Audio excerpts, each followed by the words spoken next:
சென்னை ஹைகோர்ட்டில் மாவட்ட சட்டப் பணிகள் ஆய்வுக்குழு ஆய்வு செய்து அறிக்கை ஒன்றை தாக்கல் செய்தது. அதில் பெரும்பாக்கம் உள்ளிட்ட பகுதிகளில் கஞ்சா உள்ளிட்ட போதைப் பொருட்கள் தாராளமாக கிடைப்பதாக குறிப்பிடப்பட்டிருந்தது.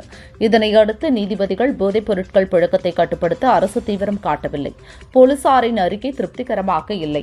போதைப் பொருள் பழக்கத்தை கட்டுப்படுத்த தமிழக அரசு தீவிரம் காட்ட வேண்டும். போதைப் பொருட்கள் தாராளமாக கிடைக்கும் சூழலில் மாணவரின் எதிர்காலம் பாதிக்கப்படும் அபாயம் உள்ளது என்று பொறுப்பு தலைமை நீதிபதி கிருஷ்ணகுமார், நீதிபதி பாலாஜி அடங்கிய அமர்வு தெரிவித்தனர். சுப்ரீம் கோர்ட்டில் கொல்கத்தா பெண் பயிற்சி டாக்டர் பலாத்காரம் குறித்த வழக்கை தலைமை நீதிபதி சந்திரசூட் விசாரித்தார்.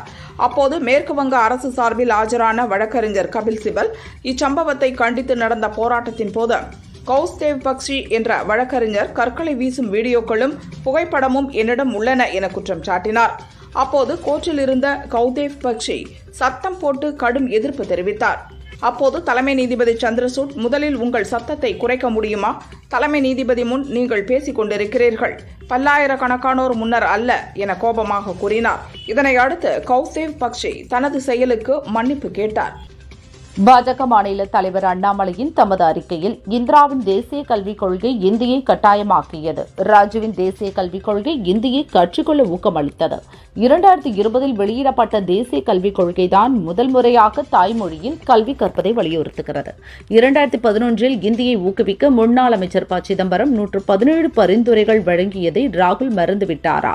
இந்தியை திணித்தது யார்? பிரதமர் மோடியா, காங்கிரஸ் கட்சியா என அண்ணாமலை கேட்டுள்ளார். கோவை மாவட்டம் மேட்டுப்பாளையத்தில் விநாயகர் சதுர்த்தியை முன்னிட்டு இந்து முன்னணி சார்பில் பவானி ஆற்றில் விநாயகர் சிலைகளை கரைக்கும் நிகழ்ச்சி நடைபெற்றது. அதனைத் தொடர்ந்து பொதுக்கூட்டத்தில் மத்திய இணையமைச்சர் எல். முருகன் பேசுகையில், தமிழகத்தில் இந்துக்கள் கொண்டாடும் பண்டிகைக்கு அமெரிக்காவில் இருந்து ஆட்சி நடத்தும் முதல்வர் ஸ்டாலின் வாழ்த்து சொல்லவில்லை. அதேபோல் புதிதாக கட்சி தொடங்கியுள்ள நடிகர் விஜயும் விநாயகர் சதுர்த்திக்கு வாழ்த்து சொல்லவில்லை. மக்களுக்கு சேவை செய்ய வரும் இவர்கள் அனைத்து மக்களின் உணர்வுகளை மதிக்க வேண்டும். அப்போதுதான் சிறந்த ஆட்சியை கொடுக்க முடியும் என பேசினார். நடிகர் விஜய் அரசியல் தொடங்கியிருப்பதை மன்சூர் அலிகான் தவறாக பேசியதாக தகவல் பரவியது. நான் பேசியதை சிலர் திட்டமிட்டு திரித்து தவறாக பரப்பியுள்ளனர். எனக்கு கெட்ட பெயர் ஏற்படுத்த நினைக்கின்றனர் என இதற்கு மறுப்பு தெரிவித்து மன்சூர் அலிகான் ஆடியோ வெளியிட்டுள்ளார். குரங்கு அம்மை தொற்று குறித்து பொதுமக்களிடையே தேவையற்ற அச்சம் ஏற்படுவதை தடுக்க வேண்டியது அவசியம் என மாநில அரசுக்கு மத்திய சுகாதாரத்துறை அறிவுறுத்தியுள்ளது. ஹாஸ்பிட்டல்களில் தேவையான உபகரணங்கள், மருந்துகள் கையிருப்பில் உள்ளதா என்பதை ஆய்வு செய்ய வேண்டும். குரங்கு அம்மை சூழலை மத்திய சுகாதார அமைச்சகம் உன்னிப்பாக கண்காணித்து வருகிறது என்றும் தெரிவித்துள்ளது. அமெரிக்கா சென்றுள்ள லோக்சபா எதிர்க்கட்சித் தலைவர் ராகுல் டெக்சாஸில் நடந்த நிகழ்ச்சி ஒன்றில் பங்கேற்று பேசினார்.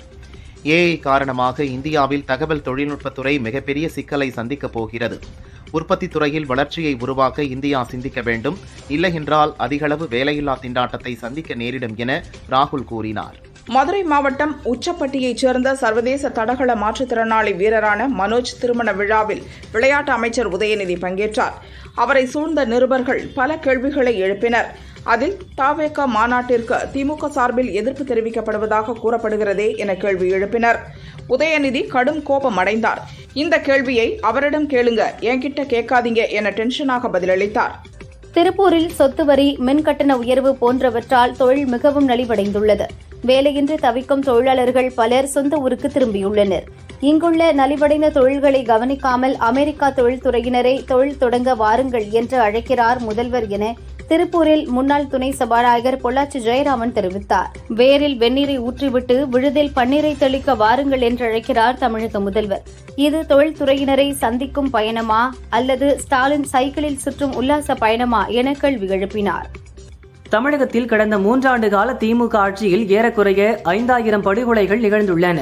அவற்றை தடுக்க தமிழக அரசாலும் காவல்துறையாலும் முடியவில்லை என பாமக நிறுவனர் ராமதாஸ் கூறியுள்ளார்.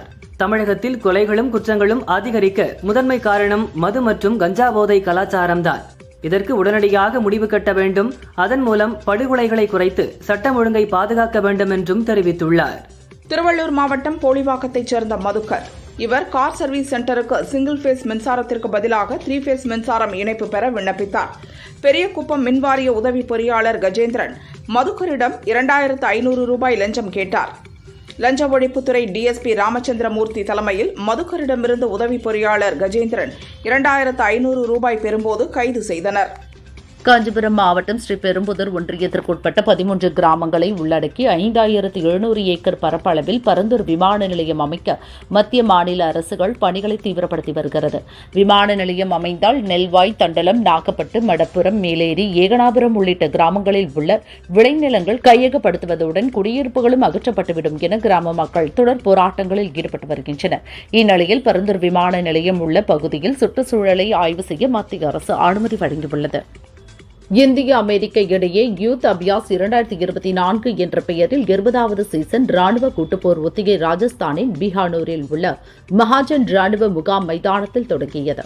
22ஆம் தேதி வரை நடைபெறும் இந்த ஒத்திகையில் இரு நாடுகளும் தலா 600 வீரர்கள் என 1200 வீரர்கள் பங்கேற்கின்றனர். இதுவரை இல்லாத அளவில் இம்முறை மிகப்பெரிய போர் ஒத்திகை இருக்கும் என ராஜஸ்தான் ராணுவப்படை செய்தி தொடர்பாளர் கர்னல் அமிதாப் சர்மா தெரிவித்தார். வியட்நாமின் வடக்கு பகுதியில் யாகி புயலால் 30 லட்சத்திற்கும் மேற்பட்டவர்கள் மின்சாரம் இன்றி தவிக்கின்றனர்.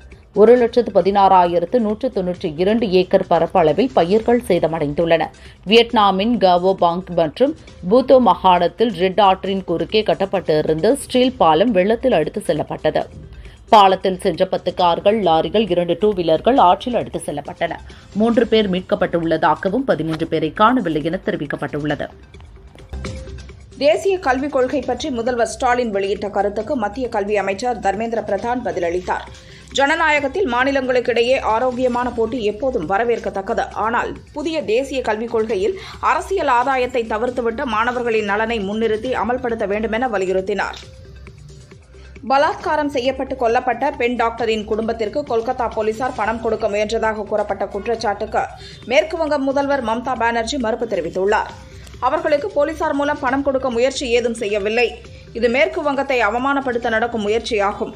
பணம் கொடுத்து ஒருவரின் இழப்பை யாராலும் ஈடு செய்ய முடியாது. மகளின் நினைவாக அவர்கள் ஏதும் செய்ய விரும்பினால் அவர்கள் எங்களை நாடலாம். அரசு அவர்களுக்கு உறுதுணையாக இருக்கும் என மம்தா பானர்ஜி கூறினார். மாநிலத்தின் வளர்ச்சிக்கு இடையூறாக உள்ள விஷயத்தில் அரசு அமைதியாக இருந்து பொறுப்பை தட்டி கழிக்க கூடாது என மேற்கு வங்க முதல்வர் மம்தா பானர்ஜியை கவர்னர் ஆனந்த போஸ் கண்டித்துள்ளார். தமிழக பாரதிய ஜனதாவில் அக்டோபர் 15க்குள் 1 கோடி உறுப்பினர்களை சேர்க்க இலக்கு நிர்ணயம் செய்யப்பட்டுள்ளது. இதற்காக மாநில அளவில் 7 பேர் ஒருங்கிணைப்பாளர்களாக நியமிக்கப்பட்டுள்ளனர். ஒருங்கிணைப்பாளர்கள் கட்சி பணி தவிர வேறு எந்த பொது நிகழ்ச்சிகளிலும் பங்கேற்க தடை விதிக்கப்பட்டுள்ளது. சமீபத்தில் காங்கிரஸ் கட்சியில் இணைந்த மல்யுத்த வீரர் பஜ்ரங் புனியா, வீராங்கனை வினேஷ் போகத் ஆகியோர் குறித்து இந்திய மல்யுத்த சம்மேளன முன்னாள் தலைவரும் பாரதிய ஜனதா முன்னாள் எம்பியுமான பிரிஜ்பூஷன் சரண் சிங் விமர்சனம் செய்தார். பஜ்ரங் புனியா, வினேஷ் போகத் பற்றி ஊடகங்கள் வாயிலாக எந்த கருத்தும் கூற வேண்டாம் என பிரிஜ்பூஷன் சரண் சிங்கிற்கு பாரதிய ஜனதா தலைமை உத்தரவிட்டுள்ளது. மதுரை ஒத்தக்கடையில் நடைபெற்ற அரசு நலத்திட்ட உதவிகள் வழங்கும் விழாவில் இளைஞர் நலன் மற்றும் விளையாட்டு மேம்பாட்டு அமைச்சர் உதயநிதி பங்கேற்று 3171 கோடி ரூபாய் மதிப்பிலான நலத்திட்ட உதவிகளை வழங்கினார். இந்த ஆண்டு 35,000 கோடி ரூபாய் வங்கிக் கடன் இணைப்பு வழங்க இலக்கு நிர்ணயித்துள்ளோம். மகளிர் சுய உதவி குழுக்களுக்கு வழங்கப்படுவது வெறும் கடன் அல்ல, உங்கள் உழைப்பின் மீது முதல்வர் வைத்துள்ள நம்பிக்கை என உதயநிதி கூறினார். ஆதிதிராவிடர் நலத்துறை விடுதிகளில் முழுமையான அடிப்படை வசதிகளை செய்து கொடுப்பதுதான் அரசின் கடமை என சேலத்தில் அதிமுக பொதுச் செயலாளர் பழனிசாமி தெரிவித்துள்ளார். அரசு மருத்துவமனைகளில் நோயாளிகளை சரியாக கவனிப்பதில்லை என்ற குற்றச்சாட்டு எழுந்துள்ளது. நாங்கள் சுட்டிக்காட்டியும் குறைகளை சரி செய்வதை விட்டுவிட்டு எனக்கு எதிராக குறை சொல்லி வருகிறது திமுக அரசு எனவும் தெரிவித்தார். தமிழக அரசு பள்ளிகளில் செயல்படுத்தப்படும் SSA திட்டத்துக்கு மத்திய அரசு நிதி ஒதுக்கப்படாததற்கு முதல்வர் ஸ்டாலின் கண்டனம் தெரிவித்துள்ளார். கல்வி மற்றும் சமத்துவத்தை ஒன்றிய அரசு ஊக்குவிக்கும் லட்சணம் இதுதானா என ஸ்டாலின் கேள்வி கேட்டுள்ளார். தமிழகத்தில் உயர்கல்வியில் தரம் சரியில்லை என கவர்னர் கூறியதற்கு அமைச்சர் பொன்முடி பதிலடி கொடுத்துள்ளார். உயர்கல்வியில் தமிழகத்தில் உள்ளதைப் போல எந்த மாநிலத்திலும் இல்லை என்பதை நிரூபித்துள்ளோம். பாடத்திட்டத்திற்கு தனியாக குழு அமைக்கப்பட்டு அறிவியல் ரீதியான பாடத்திட்டத்தை உருவாக்கியுள்ளோம் என கூறியுள்ளார். மாதந்தோறும் பெண்களுக்கு 1000 ரூபாய் வழங்கும் திட்டத்தால் திமுகவுக்கு அதிகமான பெண்கள் ஓட்டு போட்டுள்ளனர் என தென்காசி மாவட்டம் சுரண்டையில் நடந்த விழா ஒன்றில் திமுக அமைப்பு செயலாளர் RS பாரதி பேசினார். முதல்வர் ஸ்டாலின் குறித்து எடப்பாடி பழனிசாமி அவதூறு பரப்பி வருகிறார். அவர் நிறுத்தாவிட்டால் சிவாஜி கிருஷ்ணமூர்த்தியை போன்ற பல பேச்சாளர்களை உருவாக்கி வீதிதோறும் பேச வைப்போம் என்றும் கூறினார். தமிழக சட்டசபையில் பெண்களுக்கு 50% இடஒதுக்கீடு வழங்க முடிவு செய்துள்ளோம். அதேபோல் மத்திய அரசும் பார்லிமென்டில் பெண்களுக்கு 50% இடஒதுக்கீடு வழங்க முன்வர வேண்டும் என அமைச்சர் துரைமுருகன் கூறினார். பெண்கள் முன்னேற்றம் அடைந்தால்தான் நாடு முன்னேற்றம் அடையும் என்றும் தெரிவித்தார். இயக்குனர் அமீர் தமிழக முதல்வருக்கு கடிதம் எழுதியுள்ளார். அந்த கடிதத்தில் முற்போக்கு சிந்தனை இல்லாதவர்களை மாணவர்களின் முன்னிலையில் நிறுத்தி அவர்களை நாயகர்களாக சித்தரிப்பதும் அறிவுரை வழங்கச் சொல்வதும் மிகவும் வேதனைக்குரியது. கல்வி நிறுவனங்களில் திரைக்கலைஞர்கள் மற்றும் சமூக ஊடக பிரபலங்களை பங்கேற்று கருத்துரை வழங்க ஒரு வரைமுறையை ஏற்படுத்த வேண்டும் என கோரிக்கை வைத்துள்ளார். கேரள மாநிலம் எர்ணாகுளம் மாவட்டத்தின் அங்கமாலியில் உள்ள அரசு ஹாஸ்பிட்டலில் நடிகர் பகத் ஃபாசில் நடிக்கும் மலையாள திரைப்படத்தின் படப்பிடிப்பு சமீபத்தில் நடந்தது. இதை காண கூட்டம் கூடியதால் பரிசோதனைக்கு வந்த நோயாளிகளுக்கு உரிய சிகிச்சை அளிக்கவில்லை என புகார் எழுந்தது. இதை விசாரித்த மாநில மனித உரிமைகள் ஆணையம் சினிமா படப்பிடிப்புகளை அரசு மருத்துவமனைகளில் நடத்த தடை விதித்து உத்தரவிட்டது. மகாவிஷ்ணு விவகாரத்தில் நாளை மறுநாள் அறிக்கை தாக்கல் செய்யப்படும் என பள்ளிக் கல்வித்துறை இயக்குநர் கண்ணப்பன் தகவல் தெரிவித்துள்ளார். புதுச்சேரி முதலமைச்சர் ரங்கசாமியை தமிழ்நாடு காவிரி விவசாய சங்க தலைவர் PR பாண்டியன் தலைமையில் விவசாயிகள் சந்தித்தனர். காவிரியின் குறுக்கே மேகதாது அணை கட்டுவதை தடுக்க தமிழகம் மற்றும் புதுச்சேரி அரசுகள் இணைந்து செயல்பட வேண்டும் என வலியுறுத்தினர். இயக்குனர் வெங்கட் பிரபு இயக்கத்தில் நடிகர் விஜய் நடித்துள்ள தி கோட் திரைப்படத்தில் விஜயுடன் பிரபுதேவா, பிரசாந்த் மோகன், ஸ்னேகா, மீனாட்சி சௌத்ரி, லைலா, யோகி பாபு உள்ளிட்டோர் நடித்துள்ளனர். விஜய் அப்பா மற்றும் மகன் என 2 வேடங்களில் நடித்திருக்கிறார். படம் ரூபாய் 400 கோடி பட்ஜெட்டில் தயாரிக்கப்பட்டு வெளியாகியுள்ளது. திரைப்படம் வெளியாகி 4 நாட்கள் முடிவடைந்த நிலையில் ரூபாய் 288 கோடி வசூலாகியுள்ளது. திரைப்படத்தின் வசூலை தயாரிப்பு நிறுவனம் அதிகாரப்பூர்வமாக அறிவித்துள்ளது. 54வது GST கவுன்சில் கூட்டம் டெல்லியில் மத்திய அமைச்சர் நிர்மலா சீதாராமன் தலைமையில் நடைபெற்றது. கூட்டத்திற்கு பின் நிர்மலா சீதாராமன் பேசியது. ஆன்லைன் கேமிங் நிறுவனங்களின் வருவாய் 6 மாதங்களில் அதிகரித்து ரூபாய் 6,909 கோடியாக உள்ளது. மத்திய அரசின் சட்ட விதிகளின்படி நிறுவப்பட்ட பல்கலைக்கழகங்கள் மற்றும் ஆராய்ச்சி மையங்கள், மாநில அரசுகளின் சட்ட விதிகளின்படி நிறுவப்பட்ட பல்கலைக்கழகங்கள் மற்றும் ஆராய்ச்சி மையங்கள் அரசு மற்றும் தனியாரிடமிருந்து வரி விலக்கு பெற்றவர்களிடம் இருந்து ஆராய்ச்சி நிதியை பெறலாம். அவர்களுக்கு GST வரி செலுத்துவதில் இருந்து விலக்கு அளிக்கப்பட்டுள்ளது என தெரிவித்தார். வங்கக்கடலில் நிலவும் புயல் சின்னத்தால் தமிழகத்தின் வட மாவட்டங்களில் இடி மின்னலுடன் மழை பெய்யும் என்று சென்னை வானிலை மையம் அறிவித்துள்ளது. இந்த புயல் சின்னம் ஒடிசாவின் பூரி மற்றும் மேற்கு வங்கத்தின் தீகா இடையே இன்று மாலை அல்லது இரவில் கரையை கடக்கக்கூடும் என்றும் தெரிவித்துள்ளது. டிட்டோ ஜாக் என்ற தமிழ்நாடு துவக்க கல்வி ஆசிரியர் இயக்கங்களின் கூட்டு நடவடிக்கை குழுவின் உயர்மட்ட குழு கூட்டம் வீடியோ கான்பரன்ஸ் வாயிலாக நடந்தது. கூட்டத்தில் மீண்டும் போராட்டம் நடத்த முடிவு எடுக்கப்பட்டுள்ளது. திட்டமிட்டபடி நாளை ஒருநாள் அடையாள வேலை நிறுத்தத்தில் ஈடுபட உள்ளோம். வரும் 29, 30 அக்டோபர் 1 கோட்டையை முற்றுகையிடும் போராட்டத்திலும் ஈடுபடுவோம் என டிட்டோ ஜாக் தெரிவித்துள்ளது. திருப்பத்தூர் மாவட்டம் வெங்காயப்பள்ளி பகுதியில் விநாயகர் சிலை ஊர்வலத்தின் போது நடனமாடுவது தொடர்பாக இரு தரப்பினரிடையே தகராறு ஏற்பட்டது. ஒருவரை ஒருவர் சரமாரியாக தாக்கிக் கொண்டனர். ஜோலார்பேட்டை போலீசார் விரைந்து சென்று இரு தரப்பினரையும் சமாதானப்படுத்தினர். இது தொடர்பான வீடியோ சோசியல் மீடியாக்களில் வைரலானது. தென்காசி மாவட்டம் குற்றாலம் மெயினருவி அருகே கார் பார்க்கிங் வசூல் மையம் அருகே மலைப்பாம்பு ஒன்று இருந்தது. வனத்துறையினர் மற்றும் தீயணைப்பு படையினர் விரைந்து சென்று மலைப்பாம்பை லாவகமாக பிடித்தனர். பின்னர் அந்த பாம்பை அடர்ந்த வனப்பகுதிக்குள் கொண்டு சென்று விட்டனர். இந்திய விமானப்படையின் 92வது நிறுவன தினத்தை முன்னிட்டு சென்னையில் அக்டோபர் 8 விமானப்படை சாகச நிகழ்ச்சி நடைபெறவுள்ளது. இந்திய விமானப்படையின் அணிவகுப்பு காலை 7:45 மணிக்கு தொடங்கும். அணிவகுப்பை தொடர்ந்து மெரினா கடற்கரையில் பிரம்மாண்டமான விமான கண்காட்சி நடைபெறுகிறது. தேனி மாவட்டம் தேவாரம் அருகே உள்ள மரவப்பட்டியை சேர்ந்தவர்கள் விஷால் வயது 14, நிவாஸ் வயது 15, கிஷோர் வயது 14 தனது நண்பர்களுடன் சேர்ந்து விநாயகர் சிலையை வைத்து விநாயகர் சதுர்த்தியை கொண்டாடினர். பின்னர் அந்த சிலையை டிராக்டரில் எடுத்துச் சென்று கரைத்துவிட்டு ஊருக்கு திரும்பினர். அங்குள்ள வளைவு ஒன்றில் திரும்பிய போது 3 அடி பள்ளத்தில் டிராக்டர் தலைக்குப்புற கவிழ்ந்தது. இதில் 3 சிறுவர்களும் ஸ்பாட்டிலேயே பலியானார்கள். காயமடைந்த 5 பேர் ஹாஸ்பிட்டலில் அட்மிட் செய்யப்பட்டனர். வாடகை பாக்கி செலுத்தாததால் சென்னை கிண்டி ரேஸ் கிளப்புக்கு சீல் வைக்கப்பட்டது. வாடகை பாக்கி தொகை 780 கோடியை செலுத்தவில்லை. உத்தரப்பிரதேச மாநிலம் கோரக்பூரிலிருந்து பெங்களூர் சென்ற ஆகாசா விமானத்தில் பயணிகளுக்கு காலாவதியான உணவுப் பொருட்களை விமான நிறுவனம் வழங்கியதாக பயணி ஒருவர் சமூக வலைதளத்தில் பதிவிட்டிருந்தார். தவறை ஒப்புக்கொண்ட விமான நிறுவனம் சமூக வலைதளத்தில் மன்னிப்பு கேட்டுள்ளது. எதிர்காலத்தில் இதுபோன்ற சம்பவங்கள் நடக்காமல் இருப்பதை உறுதி செய்யும் வகையில் விரிவான விசாரணை மேற்கொண்டு வருகிறோம் என தெரிவித்துள்ளது. உருமீன் திரைப்படத்தின் மூலம் தயாரிப்பாளராக அறிமுகமான தில்லி பாபு தொடர்ந்து மரகத நாணயம், இரவுக்கு 1000 கண்கள், ராட்சசன், ஓமை கடவுளை உள்ளிட்ட படங்களை தயாரித்துள்ளார். கடந்த சில நாட்களாக புற்றுநோயால் பாதிக்கப்பட்ட இவர் சென்னையில் காலமானார். தமிழ் திரையுலகினர் சோகத்தில் ஆழ்ந்துள்ளனர். பழனி முருகன் கோயில் மலையடிவார கிரிவல பாதையில் தடுப்பு வேலிகள் அமைக்கப்பட்டு வாகனங்கள் செல்ல தடை விதிக்கப்பட்டுள்ளது. 13, 14 விநாயகர் சிலை எடுத்துச் செல்லவும் அனுமதி அளிக்கவில்லை. சிவகங்கை மாவட்டம் திருப்பத்தூர் அருகே கல்வெட்டு ஸ்ரீ செல்வ விநாயகர் ஸ்ரீ முனீஸ்வரர் கோவில் உள்ளது. 26ஆம் ஆண்டு வருடாபிஷேக விழாவை முன்னிட்டு இரட்டை மாட்டு வண்டி பந்தயம் நடந்தது. திருப்பூர் சிவகங்கை சாலையில் நடந்த பந்தயத்தில் பெரிய மாடு, சிறிய மாடு என 30 மாட்டு வண்டிகள் கலந்து கொண்டன. வெற்றி பெற்ற மாடுகளின் உரிமையாளர்களுக்கும் அதை ஓட்டி வந்த சாரதிகளுக்கும் ரொக்கம் மற்றும் கோப்பைகள் பரிசாக வழங்கப்பட்டன.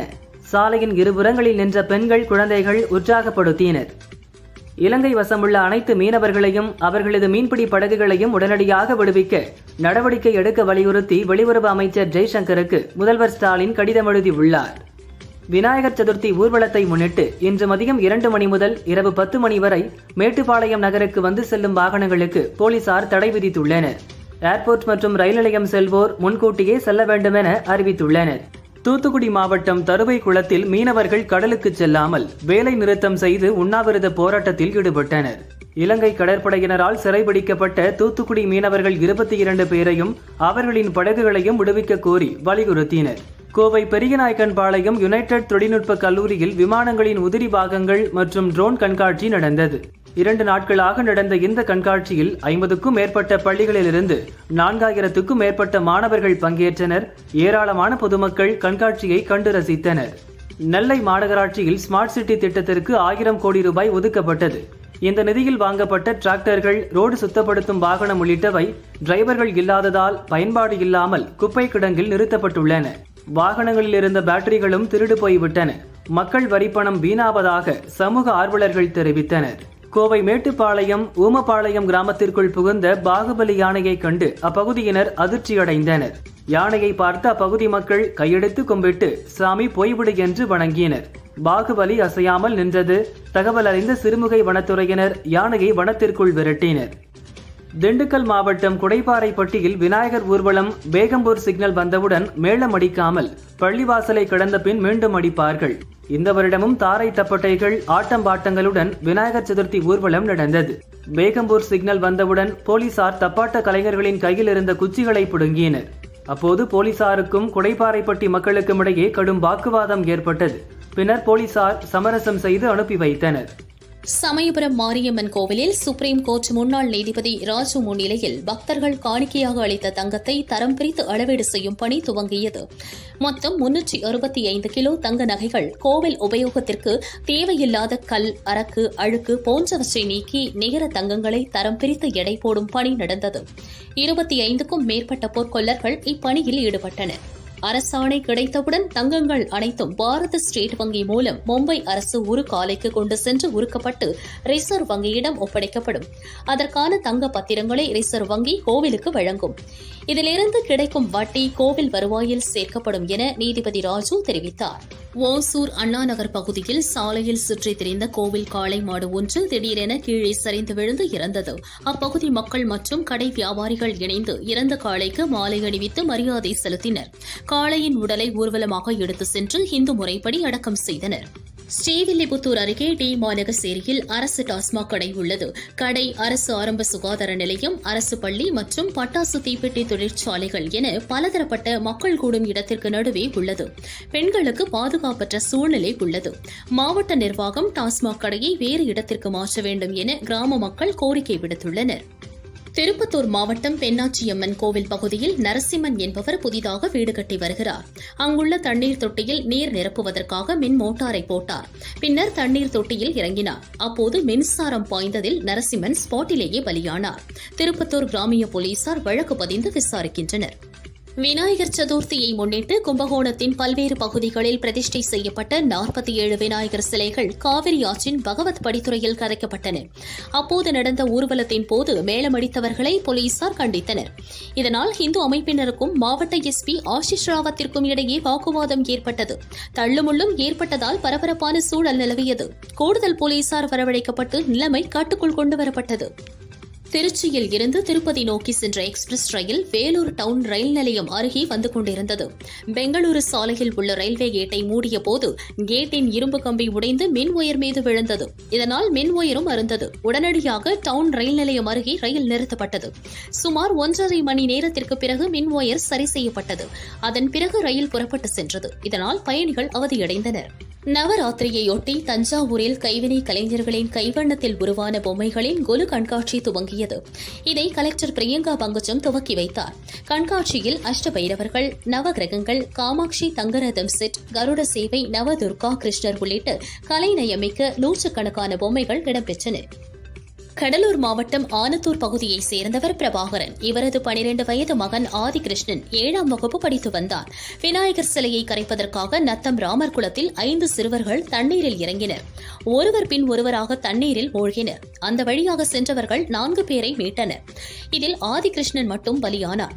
பொள்ளாச்சி பஸ் ஸ்டாண்டில் கோவை செல்லும் தனியார் பஸ்ஸில் சீட் பிடிப்பதற்காக பயணிகள் மொண்டியடித்தபடி ஏறினர்.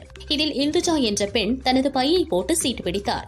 அந்த சீட்டில் வேறு ஒரு கல்லூரி மாணவி அமர்ந்ததைக் கண்டு ஆத்திரமடைந்தார். இருவருக்கும் வாக்குவாதம் ஏற்பட்டது. திடீரென இந்துஜா பஸ் முன் அமர்ந்து தர்ணாவில் ஈடுபட்டார்.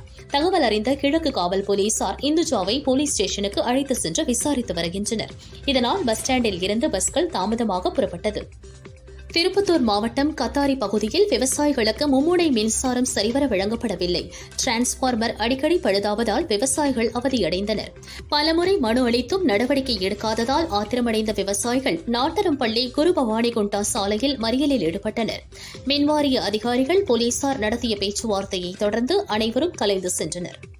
திருச்சி மாவட்டம் ஸ்ரீரங்கம் தொகுதிக்குட்பட்ட தாயனூர் கிராமம் உள்ளிட்ட 20க்கும் மேற்பட்ட கிராமத்தை திருச்சி மாநகராட்சியுடன் இணைப்பதற்கு மாவட்ட நிர்வாகம் மற்றும் அரசு முடிவு மேற்கொண்டுள்ளது. இதற்கான வரை திட்டத்தையும் தயாரித்துள்ளது. மாநகராட்சியுடன் இணைக்கும் பட்சத்தில் சொத்து வரி மற்றும் அனைத்தும் உயரும். எனவே தங்களது ஊராட்சியை திருச்சி மாநகராட்சியுடன் இணைப்பதற்கு எதிர்ப்பு தெரிவித்து 500க்கும் மேற்பட்ட தாயனூர் மக்கள் கலெக்டரிடம் மனு கொடுத்தனர். திருப்பத்தூர் மாவட்டம் மல்லப்பள்ளி பனந்தோப்பு பகுதியைச் சேர்ந்தவர் ஸ்ரீதர், வயது 24. டிரான்ஸ்பார்மரில் ஏறி பழுதை சரி செய்ய முயன்றார். அப்போது மின்சாரம் பாய்ந்ததில் தூக்கி வீசப்பட்ட அவர் படுகாயமடைந்தார். கிருஷ்ணகிரி அரசு ஹாஸ்பிட்டலில் அட்மிட் செய்யப்பட்ட ஸ்ரீதருக்கு தீவிர சிகிச்சை அளிக்கப்பட்டு வருகிறது. சென்னையில் இருந்து பெங்களூரு நோக்கி 40 பயணிகளுடன் தனியார் ஆம்னி பஸ் ஒன்று சென்றது. திருப்பத்தூர் மாவட்டம் பங்களாமேடு பகுதியில் சென்றபோது பஸ்ஸின் முன்பக்க சக்கரம் கழன்றது. பஸ் கட்டுப்பாட்டை இழந்ததை கண்டுபிடித்த டிரைவர் அரவிந்தன் உடனடியாக பஸ்ஸை நிறுத்தினார். இதனால் பெரும் அசம்பாவிதம் தவிர்க்கப்பட்டது. டிரைவரின் சாமர்த்தியத்தால் 40 பயணிகளும் உயிர் தப்பினர். வேலூர் கொசப்பேட்டையைச் சேர்ந்த வினோத் என்பவரது வீட்டிற்கு வெளியே நிறுத்தப்பட்டிருந்த சைக்கிளை முதியவர் ஒருவர் நைஸாக திருடி சென்றார். இது தொடர்பான சிசிடிவி காட்சிகள் வைரலாகி வருகிறது. வேலூர் தெற்கு காவல் நிலைய போலீசார் சைக்கிளை திருடிய முதியவரை தேடுகின்றனர்.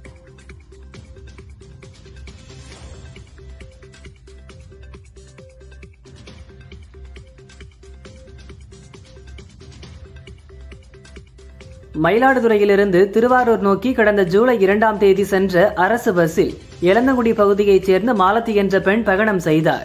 அவர் 5000 ரூபாய் வைத்திருந்த கைப்பையை திருடிய மதுரையைச் சேர்ந்த ஈஸ்வரி மற்றும் கோமதி ஆகியோருக்கு 2 ஆண்டுகள் சிறை தண்டனையும் 20,000 ரூபாய் அபராதமும் விதித்து நன்னிலம் கோர்ட் தீர்ப்பு வழங்கியது.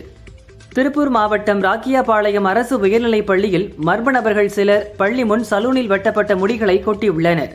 தலைமை ஆசிரியர் அறை முன் ஷூவை கட்டி தொங்கவிட்டதுடன் முடிகளையும் போட்டனர். பாத்ரூம் கதவுகளை பெயர்த்தும் பைப்புகளை உடைத்தும் வகுப்பறையில் உள்ள ஃபேனை சேதப்படுத்தியும் புத்தகங்களையும் தூக்கி வீசி உள்ளனர். வார விடுமுறை முடிந்து பள்ளிக்கு வந்த ஆசிரியர்கள், மாணவர்கள் கண்டு அதிர்ச்சியடைந்தனர். இதுபோன்ற சம்பவம் தொடர்ந்து நடப்பதாக புகார் அளித்தனர். தகவல் அறிந்த திருமுருகன் பூண்டி போலீசார் விசாரணை நடத்தி வருகின்றனர். தமிழக அரசும் பள்ளிக் கல்வித்துறையும் பாதுகாப்பு அளிக்க வேண்டும் என பள்ளி தரப்பில் கோரிக்கை விடுத்துள்ளனர்.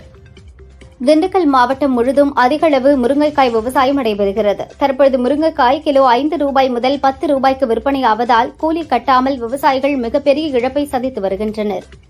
திண்டுக்கல் காய்கறி சந்தை சுற்றுப்புற பகுதிகளில் விற்பனைக்காக விவசாயிகள் கொண்டு வந்த முருங்கைக்காயை சாலையோரம் வீசி சென்றனர்.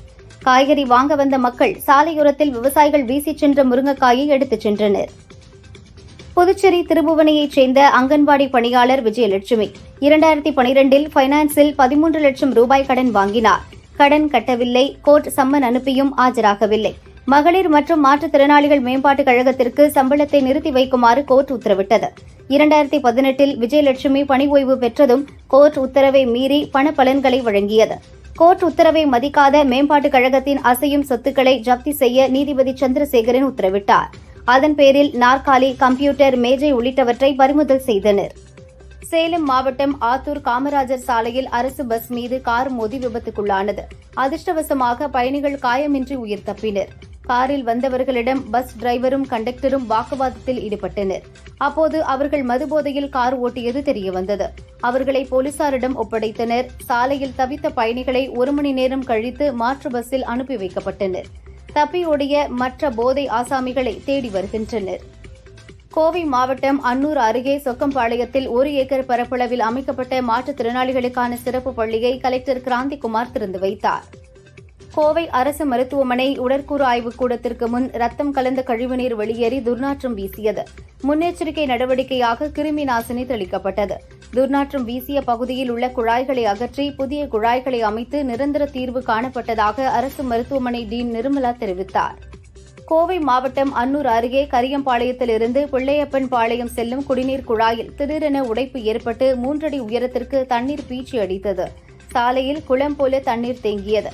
பல ஆயிரம் லிட்டர் குடிநீர் வீணானது. தகவல் அறிந்த குடிநீர் வடிகால் வாரிய அதிகாரிகள் அந்த குழாய் வழியாக செல்லும் தண்ணீரை நிறுத்தினர். குழாய் உடைப்பு சரி செய்யும் பணியில் ஈடுபட்டுள்ளனர். திருப்பூர் மாவட்டம் காங்கேயம் அடுத்த எல்லப்பாளையத்தில் குடும்ப தகராறு காரணமாக ஆடு மேய்த்துக் கொண்டிருந்த மாமனார் பழனிசாமியை மருமகன் ராஜ்குமார் துப்பாக்கியால் 5 முறை சுட்டார். சம்பவ இடத்திலேயே பழனிசாமி இறந்தார்.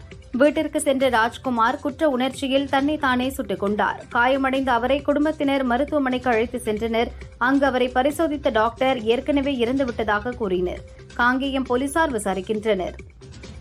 மதுரை மாவட்ட நீதிமன்ற வழக்கறிஞர்கள் 100க்கும் மேற்பட்டோர் அண்ணா நகர் காவல் நிலையத்தை முற்றுகையிட்டு சாலை மறியலில் ஈடுபட்டனர். மதுரை மாவட்ட நீதிமன்ற வளாகத்தில் 2 வழக்கறிஞர்களை தாக்கிய உளவுத்துறை காவல்துறையினர் மீது நடவடிக்கை எடுக்க வேண்டும் என வலியுறுத்தினர். கடும் போக்குவரத்து நெரிசல் ஏற்பட்டது. தமிழ் திரைப்பட தயாரிப்பாளர் சங்கத்தின் செயற்குழு உறுப்பினரும் மரகத நாணயம், ராட்சசன், பேச்சுலர், ஓமை கடவுளே, கள்வன், இரவுக்கு 1000 கண்கள் ஆகிய படத்தின் தயாரிப்பாளருமான டெல்லி பாபு உடல்நலக்குறைவு காரணமாக காலமானார்.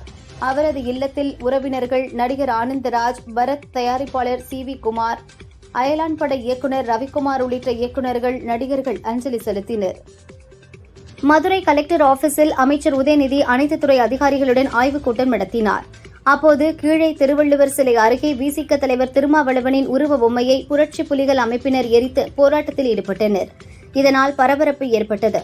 அருந்ததியர் உள் ஒதுக்கீடு தொடர்பான தீர்ப்பிற்கு எதிராக விசிக தலைவர் திருமாவளவன் சீராய்வு மனு தாக்கல் செய்ததாக கூறி எதிர்ப்பு தெரிவித்தனர். சென்னை அசோக் நகரில் உள்ள அரசு பெண்கள் மேல்நிலைப் பள்ளியில் நடைபெற்ற நிகழ்ச்சியில் ஆன்மீக பேச்சாளர் மகாவிஷ்ணு பாவம், புண்ணியம், மறுபிறவி என சர்ச்சைக்குரிய வகையில் பேசினார். சைதாப்பேட்டை போலீசார் அவரை கைது செய்தனர். இந்நிலையில் மகாவிஷ்ணுவை கண்டித்து திருவள்ளுவர் கலெக்டர் அலுவலகம் முன்பு மாற்றுத்திறனாளிகள் ஆர்ப்பாட்டம் செய்தனர். கோவை மசக்காளிப்பாளையம் நகராட்சியில் நடுநிலைப் பள்ளியில் இன்று பள்ளி மாணவர் தலைவர் மற்றும் துணைத் தலைவருக்கான தேர்தல் மின்னணு வாக்குப்பதிவு மூலம் நடத்தப்பட்டது. LKG முதல் 8ஆம் வகுப்பு வரையிலான 500க்கும் மேற்பட்ட மாணவர்கள் ஆர்வமுடன் ஓட்டளித்தனர். தேர்தல் வழிமுறைகள், மின்னணு வாக்குப்பதிவு இயந்திரம் பற்றி மாணவர்கள் அறிந்து கொள்ளும் வகையில் இங்கு தேர்தல் நடத்தப்படுவதாகவும் வேட்புமனு தாக்கல், பிரச்சாரம் என அனைத்துமே கடைபிடிக்கப்பட்டதாக பள்ளி தலைமை ஆசிரியர் தெரிவித்தார். தெலுங்கானா மாநிலம் நிர்மல் மாவட்டத்தைச் சேர்ந்த சிறுமியுடன் இன்ஸ்டாகிராம் மூலம் ஹைதராபாத்தைச் சேர்ந்த இளைஞர் பழகினார். சிறுமி இளைஞரை சந்திக்க ஹைதராபாத்திற்கு வந்தார். ஹோட்டலில் ஆசை வார்த்தை கூறி 20 நாட்களாக பாலியல் பலாத்காரம் செய்தார். சிறுமி திருமணம் செய்ய வற்புறுத்தியதால் சிறுமியை அறையில் வைத்து பூட்டிவிட்டு தப்பினார். பெற்றோர் நாராயணகுடா போலீசார் உதவியுடன் சிறுமியை மீட்டு தப்பியோடைய இளைஞரை தேடுகின்றனர்.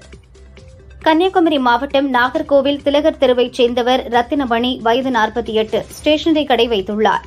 மனைவி நீலா, வயது 46, கல்லூரியில் வேலை பார்த்தார். ஒரு மகள் உள்ளார். நீலா துணி காயப்போடும் கம்பியில் இருந்து மின்சாரம் பாய்ந்தது. கூச்சலிடவே வீட்டிலிருந்த ரத்தினமணி அவரை காப்பாற்ற சென்றார். அவர் மீது மின்சாரம் பாய்ந்து தூக்கி வீசப்பட்டனர். அவரது மகள் வந்து பார்த்தபோது இருவரும் மயங்கிய நிலையில் கிடந்தனர். உடனே அக்கம் பக்கத்தினரை அழைத்து ஹாஸ்பிட்டலுக்கு கொண்டு சென்றனர். பரிசோதித்த டாக்டர்கள் இருவரும் இறந்துவிட்டதாக கூறினார்கள். வடசேரி போலீசார் விசாரிக்கின்றனர். அரியலூர் அரசு மருத்துவக் கல்லூரியில் தமிழ்நாடு மகளிர் மேம்பாட்டு நிறுவனம் சார்பில் கடன் உதவி வழங்கும் விழா நடந்தது. 930 பயனாளிகளுக்கு 50 கோடியே 86 லட்சம் ரூபாய் மதிப்பிலான கடன் இணைப்புகளை போக்குவரத்து அமைச்சர் சிவசங்கர் வழங்கினார். திருச்சி மாவட்டம் துவரங்குறிச்சி அருகே பெட்ரோல் பங்க் அருகே லாரியை நிறுத்திவிட்டு டிரைவர் தூங்கிவிட்டார். சிறிது நேரம் கழித்து எழுந்து பார்த்தபோது டீசல் டேங்க் உடைக்கப்பட்டு சுமார் 400 லிட்டர் வரை டீசல் திருடப்பட்டிருந்தது. துவரங்குறிச்சி போலீசாரிடம் புகார் அளித்தும் நடவடிக்கை எடுக்கவில்லை. உணவுக்கு கூட வழியின்றி தவிப்பதாக வீடியோ ஒன்றை டிரைவர் வெளியிட்டுள்ளார். இந்த வீடியோ வைரலாகி வருகிறது. சென்னை பெரம்பூர் தீட்டி தோட்டம் 7வது தெருவைச் சேர்ந்தவர் தென்னரசு. தங்கை தமிழரசியின் இடத்தை விற்ற 7 லட்சம் ரூபாயை பீரோவில் வைத்திருந்தார். கடந்த 6ஆம் தேதி அதிகாலை அடையாளம் தெரியாத நபர் பீரோவில் இருந்த 4,50,000 ரூபாயை திருடி சென்றார். தென்னரசு திருவிக போலீசில் புகார் அளித்தார். சிசிடிவி கேமரா பதிவை வைத்து அகரம் செங்கல்வராயன் தெருவைச் சேர்ந்த அபிஷேக் மற்றும் 16 வயது சிறுவனிடம் விசாரித்தனர். அவர்களிடமிருந்து 4 லட்சம் மட்டும் பறிமுதல் செய்யப்பட்டது. அபிஷேக்கை சிறையில் அடைத்தனர். சிறுவனை சிறுவர் சீர்திருத்த பள்ளிக்கு அனுப்பி வைத்தனர். பாரிஸ் நகரில் நடந்த பாரா ஒலிம்பிக் இறகுப்பந்து போட்டியில் ஹொசூர் முனீஸ்வரர் நகரைச் சேர்ந்த நித்யஸ்ரீ வெண்கலப் பதக்கம் வென்றார். ஊர் திரும்பிய நித்யஸ்ரீயை அப்பகுதியினர் உற்சாகமாக வரவேற்றனர். கிருஷ்ணகிரி மாவட்ட கலெக்டர் சரையு நித்யஸ்ரீயை சந்தித்து சால்வை அணிவித்து பொக்கே வழங்கி வாழ்த்துக்களை தெரிவித்தார். ஹோசூர் சப் கலெக்டர் பிரியங்கா உள்ளிட்ட அரசு அதிகாரிகள் உடனிருந்தனர். திருப்பத்தூர் மாவட்டம் தண்டுக்கானூரைச் சேர்ந்தவர் அனிதா, வயது 28. இவர் திருமண நிச்சயதார்த்தத்திற்கு சென்றுவிட்டு தனது உறவினர் பெருமாளுடன் 2 வீலரில் வந்தார். தாம்லேரி முத்தூர் ரயில்வே மேம்பாலத்தில் வந்தபோது நிலை தடுமாறி ரயில்வே தடுப்பு சுவர் மீது 2 வீலர் மோதியது. இதில் 60 அடி பள்ளத்தில் விழுந்து வனிதா இறந்தார். படுகாயமடைந்த பெருமாள் அரசு ஹாஸ்பிட்டலில் சிகிச்சை பெறுகிறார். ஜோலார்பேட்டை போலீசார் விசாரிக்கின்றனர். மத்திய மேற்கு மற்றும் அதையொட்டியுள்ள வடமேற்கு வங்கக்கடலில் நிலை கொண்டிருந்த ஆழ்ந்த காற்றழுத்த தாழ்வு பகுதி நேற்று ஆழ்ந்த காற்றழுத்த தாழ்வு மண்டலமாக வலுப்பெற்றது. இன்று பகல் ஒடிசா கடற்கரையை பூரிக்கு அருகே கடந்துள்ளது. மேலும் வடமேற்கு திசையில் நகர்ந்து இன்று நள்ளிரவில் காற்றழுத்த தாழ்வு மண்டலமாக வலுக்குறையக்கூடும் என வானிலை ஆய்வு மையம் தெரிவித்துள்ளது. ஆப்பிரிக்க நாடான நைஜீரியாவின் நைஜர் மாகாணத்தில் உள்ள அகேய் நகரில் எரிபொருள் ஏற்றிச் சென்ற டேங்கர் லாரி கால்நடைகளை சுமந்து சென்ற மற்றொரு லாரி மீது மோதியது. டேங்கரில் இருந்த எரிபொருள் வெடித்து சிதறியதால் சாலையில் சென்று கொண்டிருந்த சக வாகனங்களும் தீப்பிடித்து எரிந்தன. இந்த விபத்தில் வாகனங்களில் வந்த 48 பேர் உடல் கருகி பலியானார்கள். தஞ்சாவூர் மாவட்டம் திருக்காட்டுப்பள்ளியில் உள்ள பூண்டி மாதா பேராலய பெருவிழா விமர்சையாக நடந்து வருகிறது. முக்கிய நிகழ்வான தேர்பவனி கோலாகலமாக நடந்தது. முக்கிய வீதிகள் வழியாக தேர்பவனி சென்றது. ஏராளமான கிறிஸ்தவர்கள் தேர்பவனியில் பங்கேற்றனர். சேலம் மாவட்டம் தம்பம்பட்டி காசி விஸ்வநாதர் கோயிலில் கும்பாபிஷேகம் விழா விமர்சையாக நடந்தது. காசி விஸ்வநாதர் கோபுர கலசங்கள் மீது புனித நீர் ஊற்றப்பட்டு கும்பாபிஷேகம் நடத்தப்பட்டது. ஏராளமான பக்தர்கள் கலந்து கொண்டு சாமி தரிசனம் செய்தனர். சேலம் மாவட்டம் ஆத்தூர் ராணிப்பேட்டை செல்வ விநாயகர் கோயிலில் விநாயகர் சதுர்த்தியை ஒட்டி 10 அடி உயரத்தில் 2 விநாயகர் சிலைகள் பிரதிஷ்டை செய்யப்பட்டது. விநாயகருக்கு சிறப்பு பூஜைகள் செய்யப்பட்டு பக்தர்களுக்கு 11 வகையான உணவுகள் அன்னதானம் வழங்கப்பட்டது. ஏராளமான பக்தர்கள் சாமி தரிசனம் செய்தனர். மகாராஷ்டிரா மாநிலம் புனேவில் 17வது தேசிய அளவிலான சப் ஜூனியர் ரோல்பால் சாம்பியன்ஷிப் போட்டி வருகிற 12ஆம் தேதி நடைபெற உள்ளது. போட்டியில் பங்கேற்கும் தமிழக அணிக்கான வீரர் வீராங்கனைகள் தேர்வு மற்றும் பயிற்சி முகாம் திருச்சி KK நகர் சாய்ஜி ரோல்பால் அகாடமி மைதானத்தில் ஸ்போர்ட்ஸ் தமிழ்நாடு ரோல்பால் அசோசியேஷன் சார்பில் நடந்தது.